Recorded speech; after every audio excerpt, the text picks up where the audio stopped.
So can we just step back a little bit and recognize that this whole thing started with Benghazi, and the reason why we're at this phase of this scandal machine is because they didn't find the emails they wanted to find showing that she did something. Well, come on. Wait a minute. No, the emails were under subpoena at the time she destroyed them. And saying it makes perfect sense means Pat Buchanan's still saying it makes perfect sense that Nixon should have burned the tapes. These emails were under subpoena. And by the way, she cleared the server. Exactly. No, she did. Exactly. All right, there you go, ladies and gentlemen. That's what it was like on Morning Joe. Talking about the revelation that Hillary Clinton wiped the server clean. Joining us now is Sharyl Attkisson, Emmy Award-winning journalist, former investigative reporter for CBS News, author of Stonewalled. Hello, Sharyl.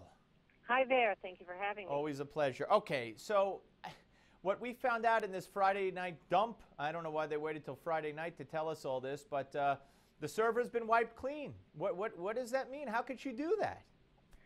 Well, I mean, common sense tells you that, at least it tells me in my experience, there must have been some very, very bad or embarrassing things on there, because it appears as if she'd rather take the heat for the action of erasing the server at a time when she knew it was being sought by Congress and under Freedom of Information requests and probably lawsuits. She'd rather take the heat for doing that than turn over what was really in them. Well, okay, take the heat. I mean, if that's the case, as you described and as Joe Scarborough accurately described, and I'm not disputing it certainly, if she destroyed this stuff while it was under subpoena, doesn't she belong in jail?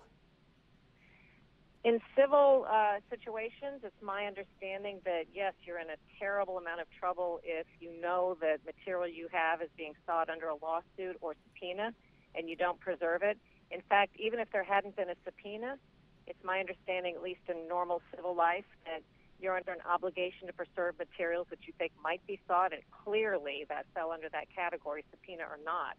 And yes, you would be in a great deal of trouble ordinarily as a civilian for doing something like that.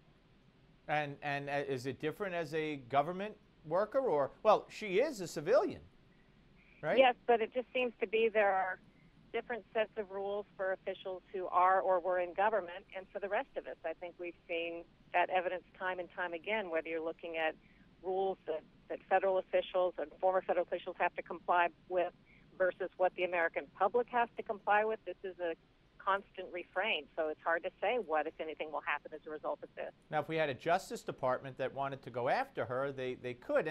And by the way, that I'm told that those servers are never, I mean, they're never scrubbed. I mean, and she must have gone to great lengths. So you guys, it's not easy to scrub a server. So she went to great lengths, but you know, there are people we're finding out now. I mean, people could have hacked some of these emails from her personal account. She runs the risk of blackmail. She runs the risk of just having somebody release it one day, maybe right near the middle or end of a presidential campaign, something very, very incriminating or embarrassing. Well, it's true, and I've spoken to current and former high-ranking intelligence officials who are appalled by the fact that this happened, as well as her explanation, which they don't believe, or at the very least they consider extremely naive and would make that person totally unqualified to be in the position she served if she really believes the things she was saying about security, at least in their opinion. But I think that's almost a red herring. Yes, all of that's true, and maybe that's why people should care part of the story. To me, this all points to Benghazi. There are things she did not want to turn over and did not turn over, and communications regarding the story that the administration most wants to go away, most wants to controversialize, and most wants to say is a non-story. I think that's what it says. Yeah, and you know, it's just, I'm really, well, I guess they succeeded, because I got to tell you, this wasn't a big topic of conversation on the Sunday shows for the most part. It's not a topic of conversation today for the most part. They buried it, and I would have liked to have seen Trey Gowdy wait until today and make a huge announcement about this instead of releasing kind of a statement late on Friday.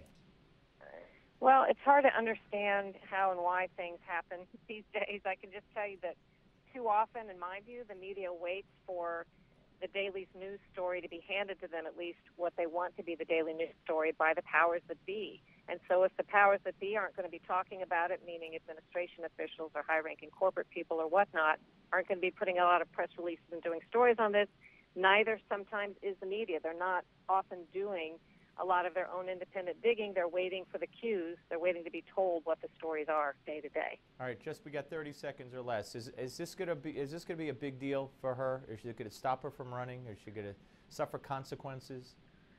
I have no idea. I always say that her supporters are unmoved by anything like that she could do, and her detractors already are against her. So does this really shift the balance very much? I don't know.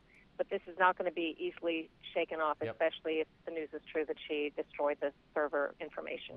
All right, Sharyl, great talking to you. Thank you very much. Thank you. All right, up next, folks, editor of Frontline Magazine, David Horowitz. Don't go away.